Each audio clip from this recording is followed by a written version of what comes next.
Greetings and salutations.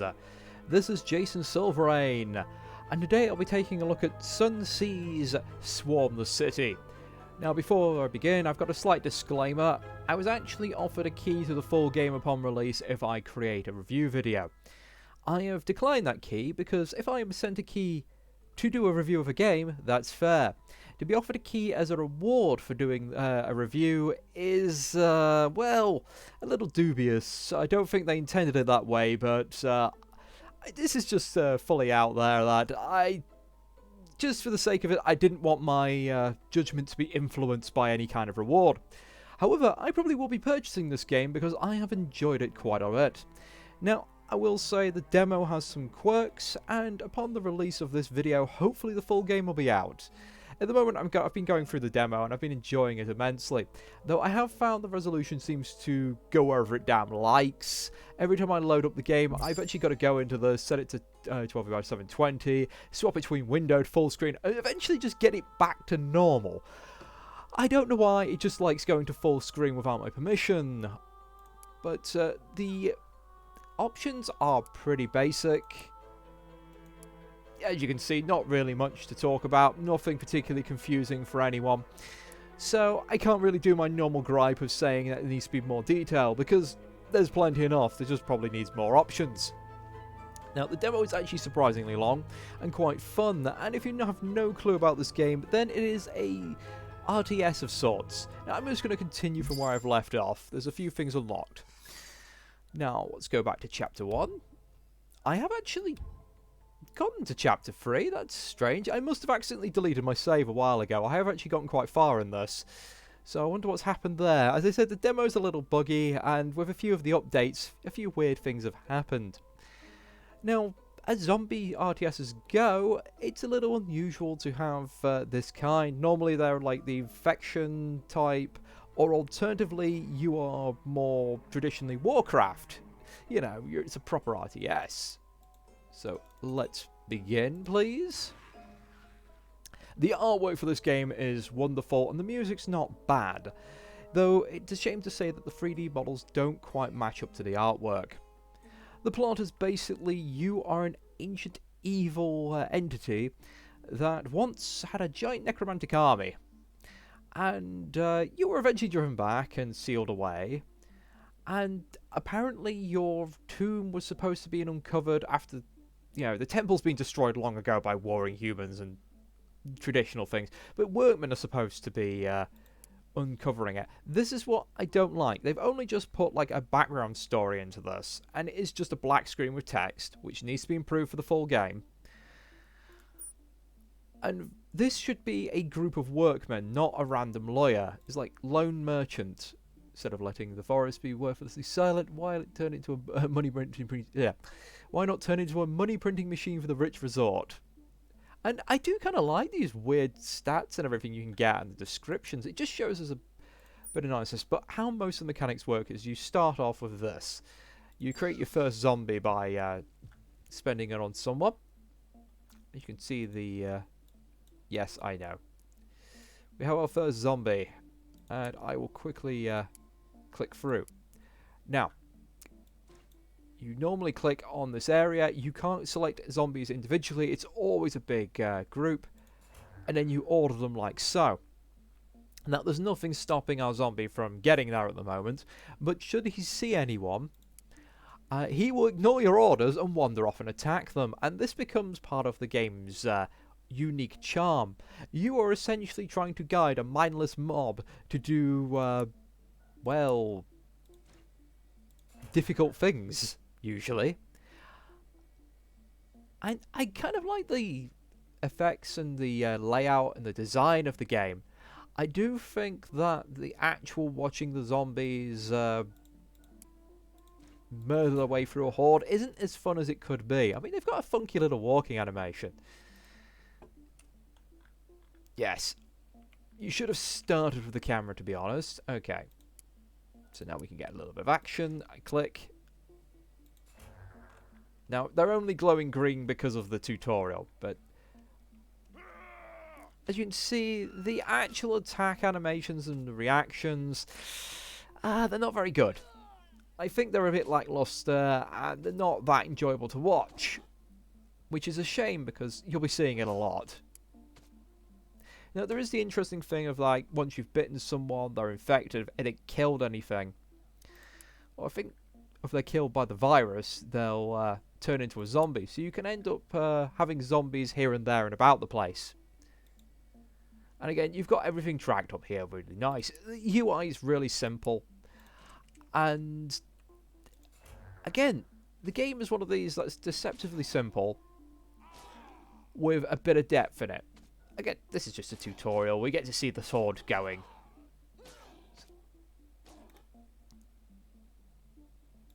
And here is your main obstacle would be the police. These guys can actually get through a zombie pretty quickly. And later on you start getting police cars with armed turrets on top. Now I am not a fan of that particular enemy unit because it doesn't feel correct. If they were SWAT vans or alternatively army vans, like they called in reinforcements, I'd understand.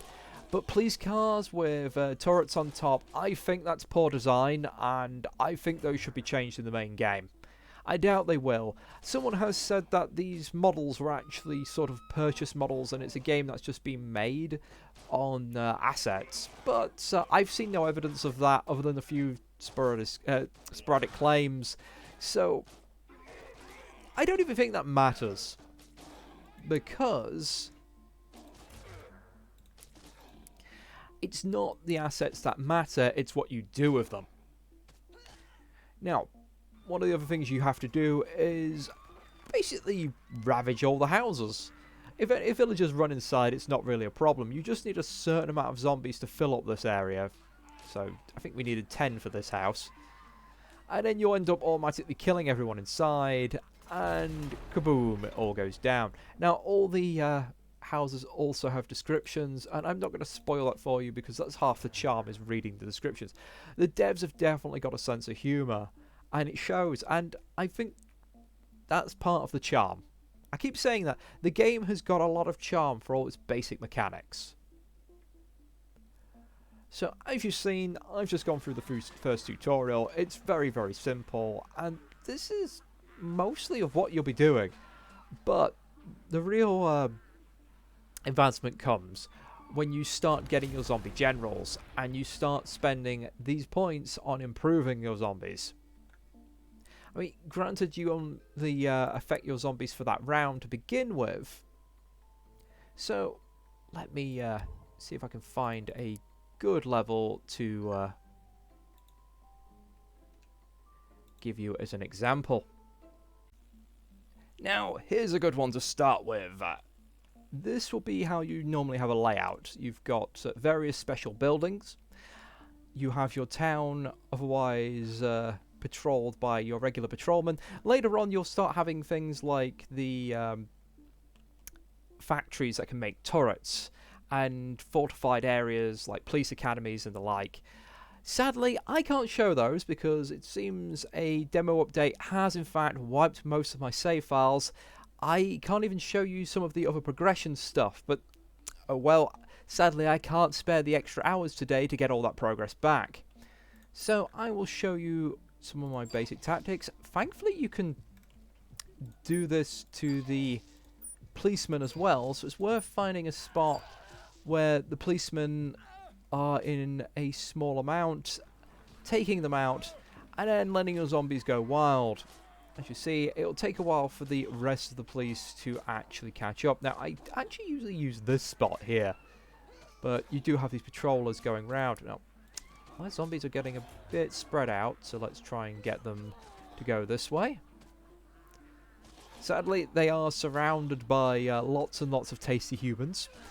So they will just do what they like for a while, but eventually, once they've run out of humans, they'll go where I tell them to go. Ooh, there's our first building down. And we still have a leftover infection, which is quite nice. Now, we do have quite a lot of chaps, so what general are we going to start with? Yeah, that's weird. I have the Corrupted Lich from Chapter 3 unlocked, but not the... I can't access Chapter 3 anymore. Oh well. Well, you get the Firewalker, who is a giant flaming zombie who flings fire at things and does an area effect of fire. You have the Armageddon, which is a big chunking tank, for those of you who have played Left 4 Dead. And he picks up items and smashes things. Now, again, minor gripe, because you have no direct control over your zombies, these guys are supposed to be siege weaponry. I hate any level where I have to besiege a ton of fences and walls, because these guys smashing it down is incredibly unreliable. And then finally have your Lichers, who are all about the bonus range damage, improving your zombies' abilities. I'm going to go for the Lich, actually. There we go. I do quite like him. And then we spend our XP for this level to improve him. There we go.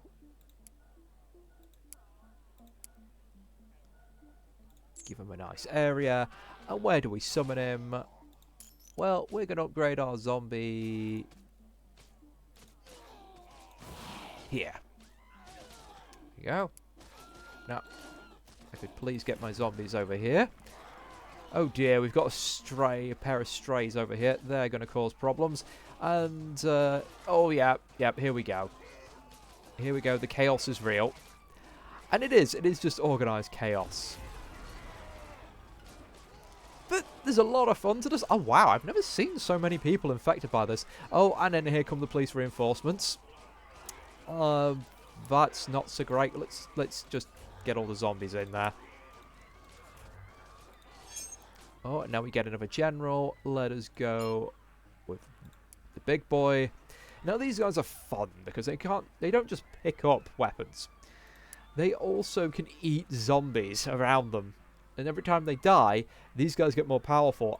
And that's actually a good tactic because they're a bit useless until you do that. Oh yeah, those zombies are a bit stuffed. Oh. There we go. Unlike the Lich, who I had to actually get an infected human via. Oh, I'm going to collect that. Let's pull you guys back. There we go. I actually had to change a zombie to that. And once you've got like a general, one of the things you can do is actually, well, I say you can do. What will happen naturally is there a chance for your general to evolve from regular zombies and regular infected. Okay, nope, I want bathed in blood and promotion. Two very good ones there. There's also more regular things up here. And there's a wonderful system, as you saw I collected that icon earlier, is you gain these marks as you play through the levels. Yes, go on, don't let him get away, lads. And what you do with these marks is you can equip them to a, essentially a big old ring at the start of the, in the main menu, which is all your stats, and it is a passive bonus across all of your generals or across all of your zombies. Each of them have a different effect, and you can combine them and build them up, and you can get them on different levels. And it means that you've got this passive, constantly evolving, better zombie. And I really like that because it gives the game a lot of replayability. It's just a shame I cannot show that feature right now. Again, I don't know why the update has made it so I can't access chapters 2 and 3. It could be that the demo was only originally supposed to be chapter 1, so I may have gotten an accidental sneak peek at the rest of the game. Now it does look like I'm going to need some big chunky lads. Please. There we go. Now if I can, hopefully they can get their hands on... Yeah, there we go. One of them's got his hands on a car. As you can see there... Ooh, wow. The Lichers got in quick. Wow, the Lichers are making short work of it. Last time I was surrounding this and waiting forever for the big chunky guys to break it down. But no, Lichers for the win. They are my favourite. Buff the zombies, have a range attack, are fast. Can I get the Firewalker? No, I can't get the Firewalker. That's a shame. How about you? Attack speed. I'll upgrade you so you can fling something. It's because these guys can fling cars and do all sorts. I don't know what he's doing right now, but come on, let's get rid of those police. Come on, lads. And it's essentially horde tactics. I think someone unfairly described it as a tablet or mobile game. Yeah, I actually think this would work well on a tablet. Mobile, maybe not so much. It would explain if this was originally a mobile game, but if it is, it's still a damn good one. I haven't even used all my infections. Just the horde grew too quickly. Just goes to show the Lich is very good. And again, for all its basicness, it does have this very addictive one more round feel to it.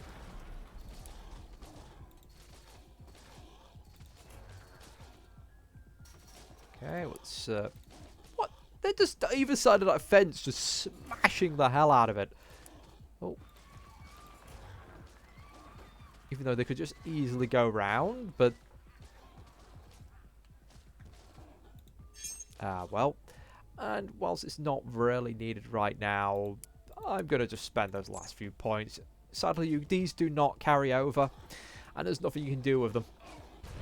They are just for that level, but at the same time, it does mean that you can just spend them without worry. There we go, just speed up the time. Make sure I've not left any other marks. Doesn't look like it, and victory. So, this is the game in a nutshell. I'd advise it. I'd get it on sale. I'm not sure what the price is going to be because it is not yet announced. But it's a good bit of fun, and if you want something that's light-hearted with surprising amounts of depth in places, with kind of a, well, Moorish gameplay design, despite its simplicity, I'd recommend. Now, I was intending to just finish, but with the marks from that previous level, it let me unlock the magic marks screen again, and I just wanted to go over this before I left. And as you can see, each ring has its own unique area. I haven't got anything for the Lich, sadly, but these can be improved by combining them with its synthesis, and then you can just put them into slots around your generals. And I believe that whenever the general's on the map, everyone gets this. So I do like this this mechanic. It's really cool. And again, this is a sort of mechanic that causes people to come back and keep replaying the game. So let's go to synthesize. I've got 2 raging flames. Oh, I need a 3rd. That is a shame. Not quite, but yes, for every 3 you get, sorry, I thought it was 2, you combine them, you get the higher one up, and, you know, again, reason to replay the early levels, other than just trying to beat your own times. But yes, now I'm going for good. Thank you for watching, and if anyone does pick this up and give it a try, let me know. I'm actually tempted to do a little series on this when I get it, but again, I can understand if this is not the most thrilling of gameplay to watch, even though I am quite upbeat and excited while playing it.